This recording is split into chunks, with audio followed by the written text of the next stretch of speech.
So Richard, how did how did you get here in the first place? What? By car. All I right. drove here. I mean, I was living in London. That's where I grew up and where I was living, and had been to school there. And I was working in the computer industry. I left school and became a trainee computer operator for a big manufacturer, and worked my way up there to manager level. And just at the time when I ended up coming here, I was subcontracted out to the Marine Midland Bank of New York, their head computer place at Buffalo, New York State, and my job was to train their people to operate this new type of computer that my company, ICL, was manufacturing. And so I was that was my job, and I was the manager. And I was in sort of with the suit and the collar and tie and so on. But my hands-on job was actually with the computer itself, was loading on boxes of paper to print on, and magnetic tapes. Yes, I'm that old. Yeah. And discs, packs of 16 discs, and they weighed a ton. So what year was this about? 70s? Yeah, early 70s. Yeah. Yeah. And so I came to this strange place. I knew nothing about communities. I knew nothing about spirituality. I think I had a basic Church of England upbringing, and that was fine with me. And this wasn't what I met here wasn't at variance with that. But there were some rather strange people here. There were people from all over the world, people from all sorts of backgrounds, people who. Some of them were sort of what I suppose I would have thought of as scruffy hippie types, and some of whom had explored and experimented with all sorts of things in their lives, of which I knew naught. My dad having been a policeman, I was brought You're up. talking about drugs. Yes, I'm talking about drugs and all sorts of ways of life, which I found out a little while after coming here and living here. I was in the personnel department. I knew nothing. I had no education at all. I have a daughter, and when she was growing up, she came upon substances, friends of hers at school and so on. I hadn't an idea. I couldn't advise her. I didn't know what was good, what was bad, what to not touch. And so I felt very naive and stupid. So this is still early 70s when you came here. What year was that? Do you recall? I wrote this down on that piece of paper there, which I just had, and it was 68. It was February 68. You came here in 68? Yes. Just a moment. I'm going to help myself here. This is a book I wrote about adventures we had on the Iona Air Raid run. Right. A little anecdotal thing, which people found amusing, and it says right at the very beginning. It was talking about one of our buses, the first smart Mercedes that we bought, and it says that this one joined the foundation in March 1978, just a month after I did. So it would have been February 78. Okay. 78. Okay. When I first came here, and of course, like most people, I made several trips to visit. I came and did my experience week, and then I went back to work.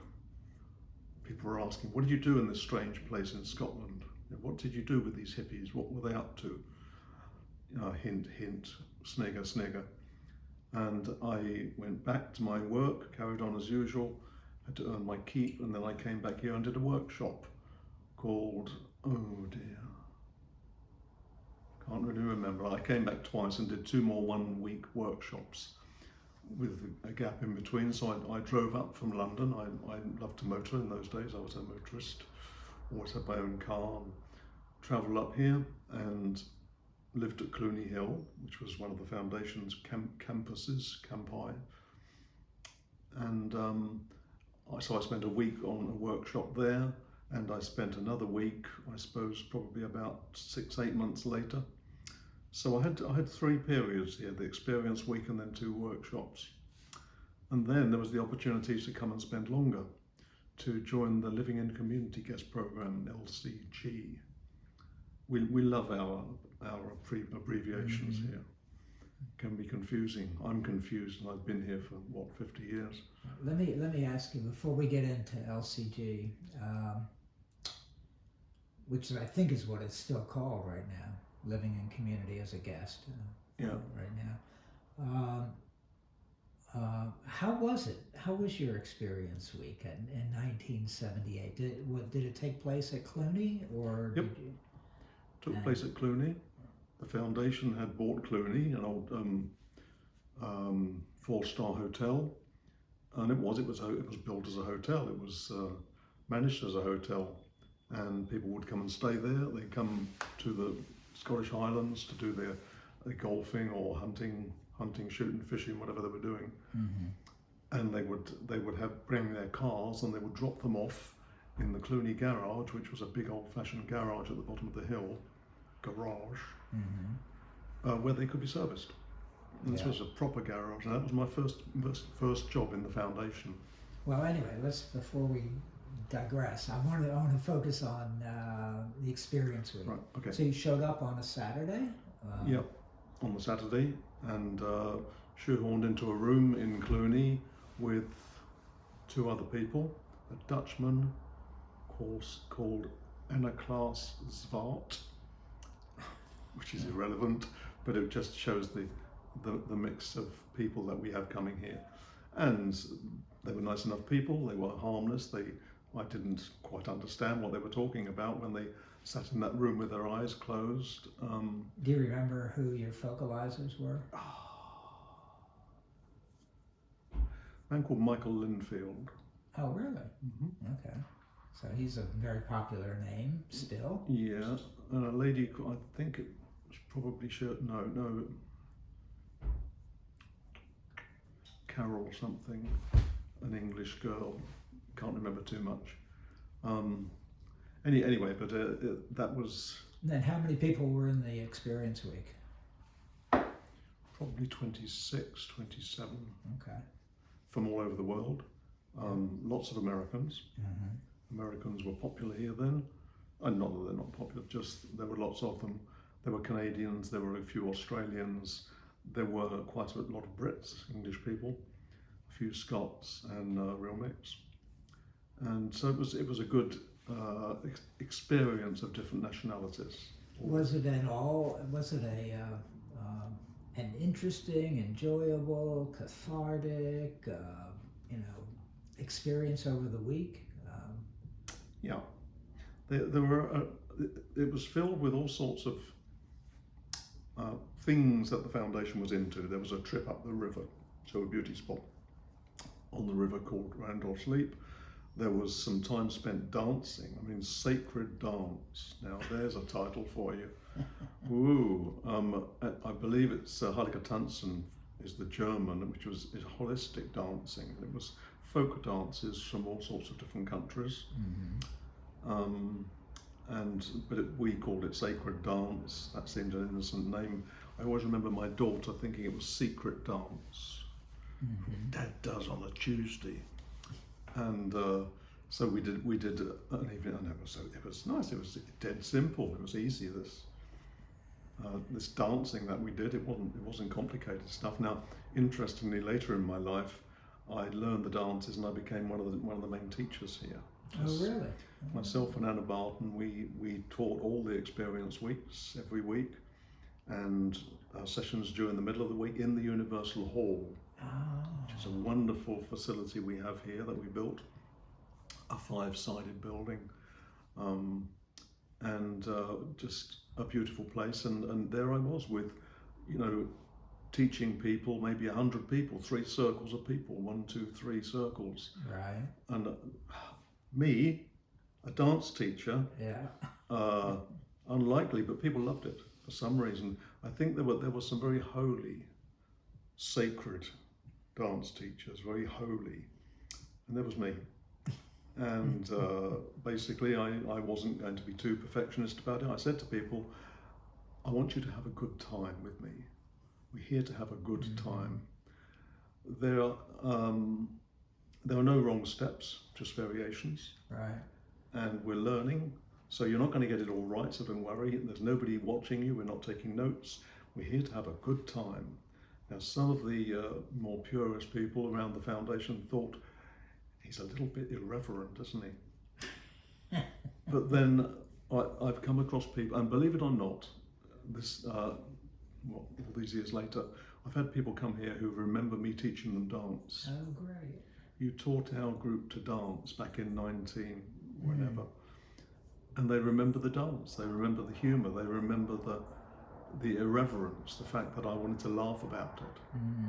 And it was for everybody. I had a girl in there, a severely disabled girl who just could not move around. She couldn't do any of the dances, but somehow or other I brought her in, and she stood in the ballroom at Cluny. It has a ballroom, it's that sort of hotel, Cluny. And there's a grand piano, and she just stood there and tapped her hand on the piano in time to the music. And halfway through the evening I asked her, are you okay? She said, I'm fine, this is my dancing. And she had a wonderful time just tapping the piano. And it was just so wonderful to allow her to do her bit. Yeah. That's all she needed to do. Yeah. And there's a part of me thinking, this person is not following my rules, not sure about this. And over my time here, so many times I've had my rules kicked into the distance. People have come along and done something different, and it was okay. It was absolutely all right, and they got as much out of that just by tapping the piano, by doing something differently. That was a session we had in the Experience Week. We had a sacred dance section. We also had the nature outing. We also did new games. You also had what? A nature outing, sorry, up the river. Oh, nature outing. Nature Okay. outing. Bus trip. Yeah. As a group. And beautiful spot just a little way up the river called Randolph's Leap. Yeah. And they still do that. Here we are, however many years later, they still go to Randolph's Leap. Bless them. And we also had a session of games. Games? We're going to play games. Yes, we're going to do new games. These are non-competitive games that we're going to get down on the floor and we're going to play games together. We're going to do unfolding, get together with a partner. You're going to unfold that person from being wrapped up on the floor. We're going to touch other people from other countries. Touch people. I mean, for heaven's sake, we don't touch people. I mean, I have a Christian upbringing. We don't touch people. You don't touch people. Shaking hands is enough for most Brits. But we touch people. Did you learn to hug during that week? Ah, right. Hug. If you add an E on the end, that becomes huge. Yes. We did. But you don't hug people who aren't family. I mean, here am I, I'm coming from a family, all my family are cops, brother, sister, you name it. Very conventional people. You don't touch people, you don't hug people, you just sort of, it's not quite the done thing. Now, believe it or not, at a later time in my life, my mother came and did the Experience Week. And it was a real eye-opener for her because she was probably in her 70s when she came and did the Experience Week. And they were getting very close to touching. Did you get a chance to interact in any departments? Oh, right, sorry. Yes, I'm leaping ahead. I'm going into too much detail. That was what we did, little sessions. Each day were made up of little sessions. There was an evening session and there was a half-day session on one topic or the other, one of those dances or trip out, whatever. But the other part of the time was spent working. It's a working community. We're going to work in the garden, we're going to work in the kitchen, we're going to work in home care. We're going to take these roles of putting on an apron and joining in. We're going to be a part of this community, but we're not experts. and the wonderful members of the community were very tolerant and helped us along, helped us to learn to cook. You're cooking for probably 200 people in that dining room. You're going to cook. And we're going to cook a vegetarian food, and you're going to be, doing something that you don't normally. I don't cook. I can't cook. I couldn't peel a potato. But or you're going to work in the garden. Yep, roll the sleeves up. Going to get your fingernails dirty. And one of the big things about the foundation was its cooperation with nature, its attunement to the nature realms, to the beauty of the garden. If you look around this place, you'll see it's very important. I mean, at the moment we're on a very low ebb of what's going on here, but there's still people in the garden. There are people out there in the worst of weather, people out there with their mask on, their COVID mask. We're still doing the gardens. They're still looking after the gardens around the houses in little ways, in big ways, and the gardens are beautiful. And you think, well, what are the most important things? I mean, the world is falling apart around us in some ways. There must be more important things to do than the garden, but no, the gardens. Got to make sure. So do you recall which departments you were working in? I think probably I was in the maintenance department, helping out there, but they gave me tools, sharp tools. I mean, come on, you don't give novices sharp tools. We took risks. We probably did a lot of things that were a little bit dangerous. Excuse me, I'm going to look something up in here. There's wonderful pictures in here of all sorts of events that happened during that experience week. Oh yes, I ended up focalising or leading the transport department. That was my department. And that's the big one, is a double-decker bus called Woodstock. Okay. Pride and Joy. That thing was a handful. And it came from the village of Woodstock in Oxfordshire. So one of the names on the front, when you turn the little handle, was Woodstock. And of course, Woodstock was a big name in those days, particularly to Americans who had experience of the Woodstock Festival and experimenting with different things. Where have I got it? There was a picture of the transport department in here.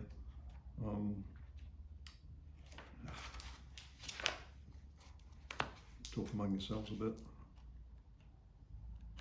It looks like a bunch of thugs, really.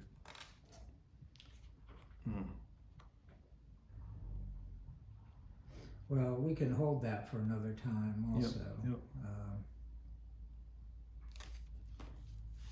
We just have about 2 minutes now left here. So,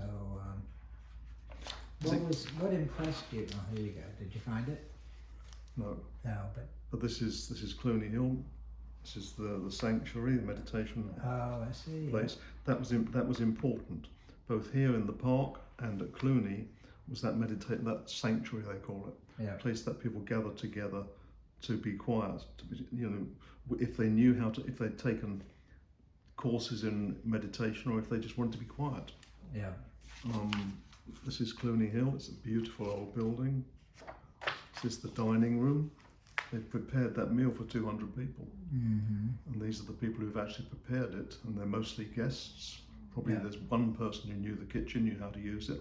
The rest were, much to their surprise, they were guests and they were cooking.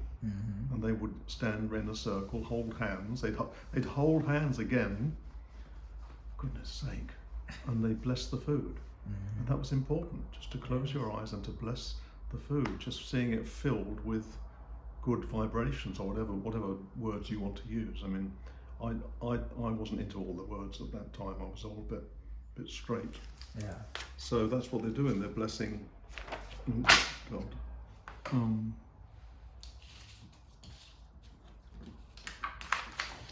Falling apart on me. Right, I'm coming on to the Isle of Erraid there, which is another whole chapter. Okay. Well, good. This is a good place to end. Just one final question on Experience Week. obviously it was a good thing for you. I mean, you decided to take another week to. And I was paying for it.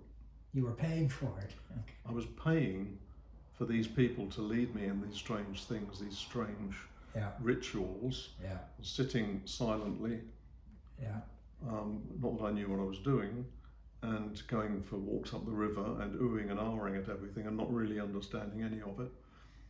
But it was, and I was paying for it. I was paying good money, and I was earning good money, and I was paying good money here. And for goodness sake, what's that for? So you ended the week and went back to your job. And the people said to me, "So, what did you do with the hippies, eh? Huh? Yeah. How was it? Were there lots of drugs around?" Yeah. And hee-haw, the typical sort of computer operator type banter. And but it was harmless. They realised that it was actually not terrible.